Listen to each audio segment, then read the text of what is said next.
Welcome everyone, this is Tarun Lawat. Welcome to one more lecture of Tarun Lawat Physics. Today we are going to study one more topic of the chapter current electricity, that is chapter number 3 of class 12th physics. And today's topic will be combination of resistance part 3. Combination of resistance पे already मैं 2-3 video डाल चुका हूँ और उसी topic को हम आगे बढ़ाते हुए कुछ और कंसेप्ट, कुछ और आर्टिकल्स पढ़ते हैं, राइट? अच्छा, तो जो आर्टिकल हम आज पढ़ने जा रहे हैं, ऐसा आर्टिकल आप ऑलरेडी कॉम्बिनेशन ऑफ कैपेसिटर्स में पढ़ चुके हैं, है ना? ऐसा कंसेप्ट हम already combination of capacitors chapter number 2 में देख चुके हैं। तो उसी से मिलता जुलता कंसेप्ट हम लगाएंगे कॉम्बिनेशन ऑफ रेजिस्टेंस में। लेट्स सपोज कि हमारे पास एक सिंपल सा कॉम्बिनेशन ऑफ रेजिस्टेंस है, ठीक है, बहुत simple. Let's suppose this is 10 ohm, this is 20 ohm and this is 30 ohm, let's suppose, है ना? और this combination is connected to a battery of 300 volt, है ना, या 100 वोल्ट, ठीक। अब हमसे क्या बोला गया है? Find current and voltage across each resistor. हमको हर रेजिस्टर के अक्रॉस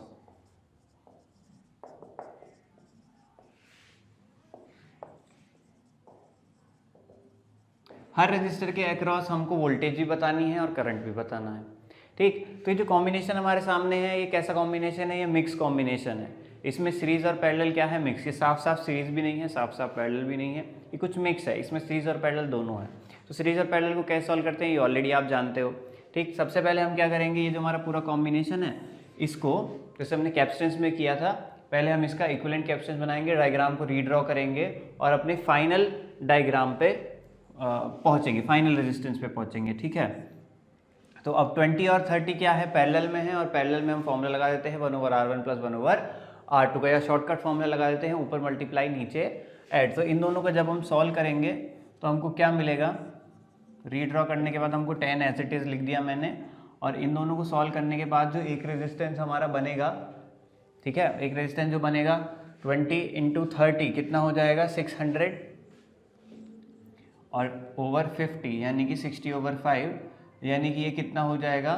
12 ओम, राइट, 12 ओम, ठीक। अच्छा, इन दोनों को सॉल्व कर लेते हैं। इन दोनों को सॉल्व करेंगे तो फाइनली कितना मिल जाएगा हमको मिलेगा 22 ओम। तो this is R equivalent resistance, है ना? हमने रीड्रॉ किया, पहले रीड्रॉ करके यहाँ पहुँचे, फिर हम यहाँ पहुँचे। अब 22 ओम पे कितनी वोल्टेज की बैटरी लगी हुई है? तो 100 वोल्ट की बैटरी लगी हुई है, राइट, 100 वोल्ट की बैटरी लगी हुई है। अच्छा, अब हम चेक कर लेते हैं यहाँ से करंट कितना निकलेगा, ठीक है, I। तो I इज इक्वल्स टू कितना हो जाएगा? V/R, यानी कि 100/22, यानी कि 50/11 एम्पियर का करंट यहाँ से यहाँ पहुँचेगा। अब यहाँ से हम वापस आ जाते हैं ऊपर वाले डायग्राम पे। अब देखो, ये 22 ओम कहाँ से आया? 10 और 12 से। ये दोनों सीरीज़ में थे, और सीरीज़ से ये कहाँ पहुँच गए? हम यहाँ पे पहुँच गए। अब मैं यहाँ से वापस जा रहा हूँ, तो सीरीज़ में क्या चीज़ सेम रहती है? देखो, सीरीज़ में रहता है करंट सेम, ठीक है। पूरी ब्रांच में क्या होता है? करंट सेम होता है, अगर वहाँ पे बीच में कोई कनेक्शन नहीं है, कोई पाथ अलग से नहीं जा रहा। तो सीरीज़ में क्या सेम रहता है? करंट। ये हम कॉम्बिनेशन ऑफ रेजिस्टेंस में भी ऑलरेडी उसकी प्रॉपर्टीज़ में हमने पढ़ा था जब हमने सीरीज़ पढ़ी थी। सीरीज़ में करंट सेम रहता है, वोल्टेज डिस्ट्रीब्यूट हो जाती है, और पैरेलल में वोल्टेज सेम रहती है, करंट डिस्ट्रीब्यूट हो जाता है, ठीक है। तो यहाँ पे क्या है? देखो, करंट सेम होगा तो यहाँ पे भी यही करंट फ्लो हो रहा होगा। कितना करंट फ्लो हो रहा होगा? 50/11, और यहाँ भी कितना करंट फ्लो हो रहा होगा? 50/11, ठीक है, एम्पियर का। तो यहाँ पे हमको करंट पता लगा। अब यहाँ से जब हम वापस चलेंगे तो ये वाला जो रेजिस्टेंस है 10, ये तो एज इट इज़ यहाँ है, तो यहाँ पे कितना करंट जा रहा है? 50/11 एम्पियर का। तो इसके अक्रॉस वोल्टेज कितनी होगी? तो ओम्स लॉ लगा देंगे, V = IR। I कितना है? 50/11, और यहाँ पे R कितना है? 10, तो 500/11 वोल्ट, है ना। इसके अक्रॉस करंट भी पता लग गया 10 ओम के अक्रॉस, और वोल्टेज भी हमको पता लग गई। अब यहाँ पे आ जाते हैं। देखो, ये दोनों क्या है? पैरेलल में है। पैरेलल में क्या चीज़ सेम होती है? वोल्टेज। तो इसके अक्रॉस वोल्टेज जो होगी, क्योंकि देखो इन दोनों को सॉल्व करके हम यहाँ पहुँचे हैं, जो वोल्टेज, जो पोटेंशियल डिफरेंस इस 12 ओम के अक्रॉस होगा, वही इन पॉइंट्स के अक्रॉस होना है ना। यानी इन दोनों के अक्रॉस क्या होना है? वही पोटेंशियल डिफरेंस होगा जो यहाँ होगा, और पैरेलल में पोटेंशियल डिफरेंस सेम होता है। तो इसका पोटेंशियल डिफरेंस मैं कैलकुलेट कर लेता हूँ। इसका पोटेंशियल डिफरेंस कितना आ जाएगा? V = IR से, I कितना है 50/11 और R कितना है हमारे पास, R है 12, है ना। तो इसको सॉल्व कर लेंगे, ये हो जाएगा 600/11, ठीक है, इतना वोल्ट इसके अक्रॉस है। तो यही वोल्टेज इसके अक्रॉस होगा क्योंकि पैरेलल में वोल्टेज सेम होता है। और कितना वोल्टेज होगा, जो यहाँ पे था, ठीक, यहाँ पे कितना है, यहाँ पे वोल्टेज कितना है 600/11 वोल्ट, और सिमिलरली यहाँ पर भी कितना वोल्टेज है 600/11 वोल्ट, ठीक। दोनों के अक्रॉस वोल्टेज पता है, दोनों का रेजिस्टेंस पता है, तो दोनों के अक्रॉस करंट कितना होगा वो भी हम जान लेंगे। यहाँ पे जो करंट होगा I = V/R करके निकाल लेंगे। V कितना है 600/11 और R कितना है 30, ठीक है। तो ये कैंसिल आउट हो गया 30 से, तो 20/11 एम्पियर यहाँ पे करंट मिल गया हमको। और यहाँ पे कितना करंट होगा, यहाँ पे भी हम करंट कैलकुलेट कर लेंगे। यहाँ पे कितना करंट होगा भाई, I = V/R से V कितना है 600/11 और R कितना है 20, है ना। 20 से ये चला गया है तो ये हो गया 30, सॉरी मैंने उल्टा कर दिया क्या, ठीक है, हाँ, ये हो जाएगा आपका 30/11 एम्पियर। अब देखो यहाँ पर करंट 30/11 है और यहाँ पर 20/11 है। अगर आप इन दोनों करंट्स को जोड़ के देखो तो कितना आएगा 50/11, जो कि यहाँ से आ ही रहा था। तो वेरीफाई भी कर लिया हमने। तो इस तरीके से कॉम्बिनेशन ऑफ रेजिस्टेंस के कुछ क्वेश्चंस को हम सॉल्व कर लेते हैं। ये कंसेप्ट हमने कॉम्बिनेशन ऑफ कैपेसिटर्स में भी पढ़ा था और हमने यहाँ भी देख लिया, राइट। अच्छा, चलिए आगे बढ़ लेते हैं, एक क्वेश्चन और करते हैं।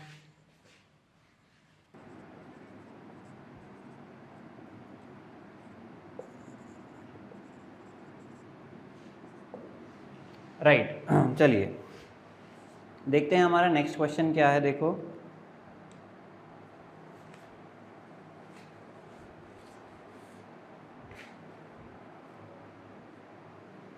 भाई नेक्स्ट क्वेश्चन क्या है। देखो हमारे पास एक डायग्राम है, हमको कॉम्बिनेशन ऑफ रेजिस्टेंस गिवन है और हमसे क्या बोला गया है, find current across 2 ohm resistor. तो देखो ये 2 ओम है, ये 3 ओम है, ये 4, ये 2.8, ये 2 माइक्रोफेराड का एक कैपेसिटेंस लगा हुआ है, कैपेसिटर लगा हुआ है और ये एक बैटरी लगी हुई है 6 वोल्ट की। और हमसे बोला गया है कि find current across 2 ohm resistor. तो ऐसे क्वेश्चन को हम कैसे सॉल्व करेंगे, तो सिंपल सी बात है, पहले हम क्या करेंगे, कोशिश करेंगे सर्किट को रीड्रॉ करके कॉम्बिनेशन ऑफ रेजिस्टेंस को निकालने की।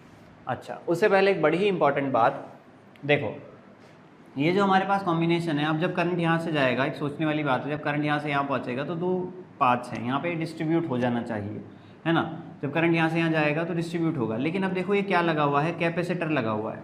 एक बात ध्यान रखनी है, हम कैपेसिटर पढ़ते हैं, कैपेसिटर में क्या होता है, कैपेसिटर में चार्ज स्टोर होता है, कैपेसिटर में चार्ज स्टोर होता है। जैसे ही आप करंट पास कराएंगे, जैसे ही आप कैपेसिटर को बैटरी से कनेक्ट करते हैं, यहाँ से करंट फ्लो होने की कोशिश करेगा, यानी चार्ज यहाँ से जाएगा और वो जाके इसमें स्टोर हो जाएगा और वो फुल कैपेसिटी पे पहुँच के रुक जाएगा स्टोर होना, मतलब फर्दर चार्ज वहाँ पे और स्टोर नहीं होगा, यानी करंट क्या हो जाता है, स्टॉप हो जाता है। यानी कैपेसिटर में लगातार करंट फ्लो नहीं करता, कैपेसिटर के थ्रू लगातार करंट फ्लो नहीं करता। कैपेसिटर जहाँ लगा होता है, जैसे आप बैटरी कनेक्ट करके ऑन करते हैं तो इंस्टेंटेनियस करंट फ्लो होता है, फॉर अ मोमेंट, एक मोमेंटरी करंट फ्लो होता है, ताकि चार्ज जाके उसमें स्टोर हो जाए और उसके बाद करंट फर्दर फ्लो करना बंद कर देता है, क्योंकि उसकी कैपेसिटी रीच हो गई होती है, उसके अंदर चार्ज फुल फिलअप हो गया होता है। तो यानी कैपेसिटर के थ्रू कभी भी करंट लगातार फ्लो नहीं करता। तो अगर कैपेसिटर के थ्रू करंट लगातार फ्लो नहीं करता तो इस ब्रांच के थ्रू कोई करंट फ्लो नहीं होने वाला, क्योंकि ये कैपेसिटर अलाउ ही नहीं करेगा करंट को फ्लो होना। यानी कि अगर इस ब्रांच के थ्रू कोई करंट फ्लो ही नहीं होगा तो इस ब्रांच का कोई काम ही नहीं है। अब समझ में आई बात। तो इस ब्रांच को हम क्या कर देंगे, इस ब्रांच को हम हटा देंगे। अब देखो हमारा सर्किट डायग्राम क्या हो गया, बहुत ज़्यादा सिंपल हो गया, ठीक।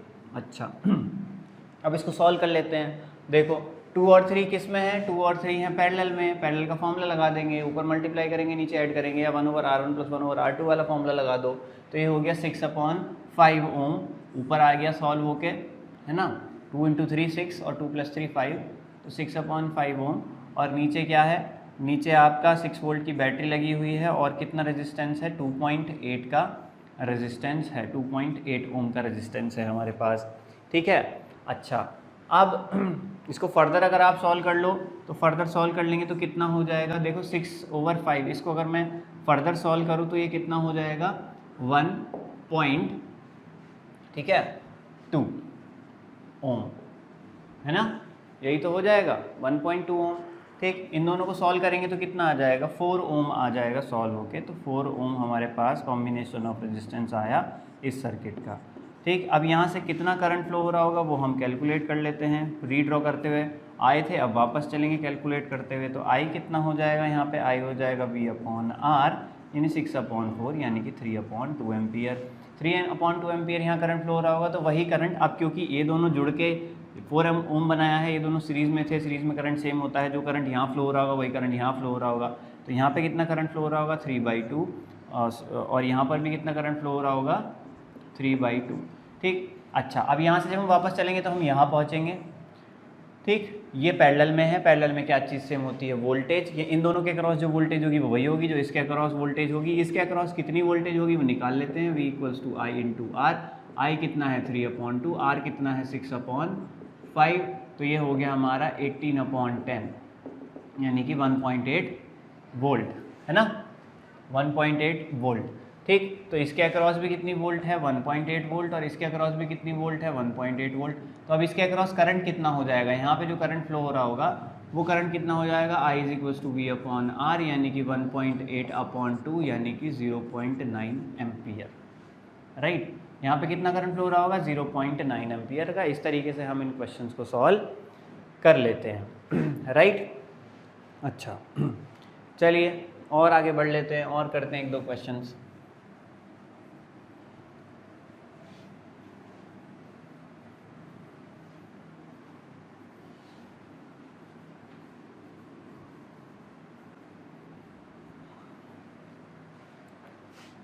देखिए, हमने एक फॉर्मूला पढ़ा था रेजिस्टेंस का, R=ρL/A, है ना। Length of the conductor, area of the conductor, R is resistance of the conductor and ρ is resistivity of the conductor. ये फॉर्मूला हमने पढ़ा था। इस फॉर्मूले पे 1-2 न्यूमेरिकल हम कर लेते हैं। देखो, लेट्स सपोज हमसे क्या बोला जाए, if length of the wire is doubled,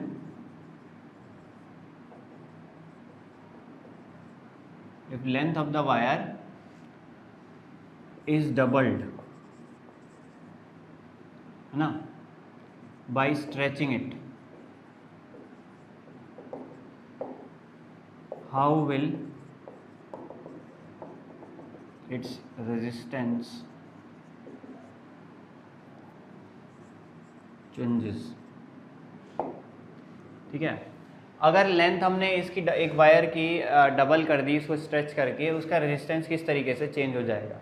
ठीक है, तो हमारे पास रेजिस्टेंस का फॉर्मूला होता है R=ρL/A।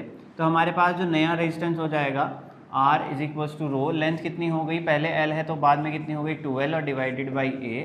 ठीक है, तो हमें क्या देखने को मिला, R'=2 इंटू ρL/A। 2 को मैं आगे ले आया, और ρL/A किसका फॉर्मूला था, पुराने रेजिस्टेंस का, यानी कि R' की वैल्यू आ गई 2R, यानी कि हम क्या बोलते हैं, रेजिस्टेंस डबल हो गया। नहीं, ये गलत है, इस क्वेश्चन को ऐसे नहीं करते हैं। देखो यहाँ पे क्या बोला गया है, length of the wire is doubled by stretching it, यानी उसको खींच के बड़ा लंबा कर दिया गया है। अगर आप खींच के लंबा करते हैं तो तार पतला हो जाता है। अगर तार पतला हो जाएगा तो उसका जो एरिया ऑफ क्रॉस सेक्शन है, उसकी जो मोटाई है वो आधी हो जाएगी। राइट, तो अगर एरिया भी आधा हो जाएगा तो यहाँ पे आपको क्या करना होगा, यहाँ पे आपको क्या लिखना होगा, यहाँ पे आपको लिखना होगा A/2। राइट, अब ये 2 ऊपर चला जाएगा तो R' हो जाएगा 4 ρL/A। ρL/A क्या था, पुराना वाला रेजिस्टेंस। तो R' की वैल्यू कितनी आ गई, R'=4R, यानी कि जो नया रेजिस्टेंस है वो 4 टाइम्स इंक्रीज हो गया। राइट, तो ये क्वेश्चन में, इस तरीके के क्वेश्चन में हमको ये ज़रूर ध्यान देना है कि डबल करी गई है लेंथ, कैसे डबल करी गई है। अगर स्ट्रेच करके डबल करी गई है तो हमको ये ध्यान देना होगा कि अगर आप लेंथ डबल कर रहे हो तो एरिया अपने आप आधा हो जाएगा। राइट, ठीक है, एक क्वेश्चन ये हुआ हमारे पास। ठीक, अच्छा,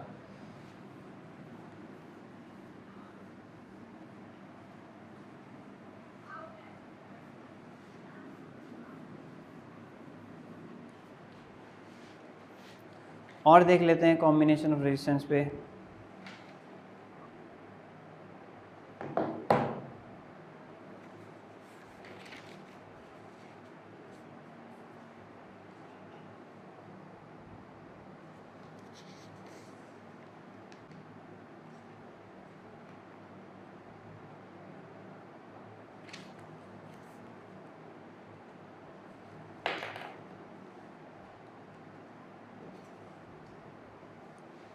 अब हमसे बोला गया, देखो एक क्वेश्चन ले लेते हैं, a wire of resistance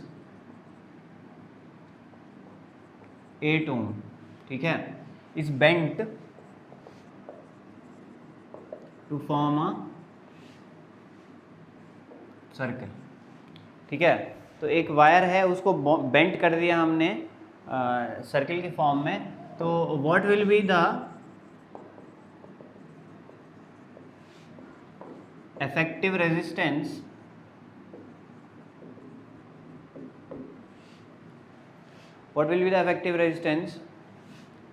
between ends of its diameter,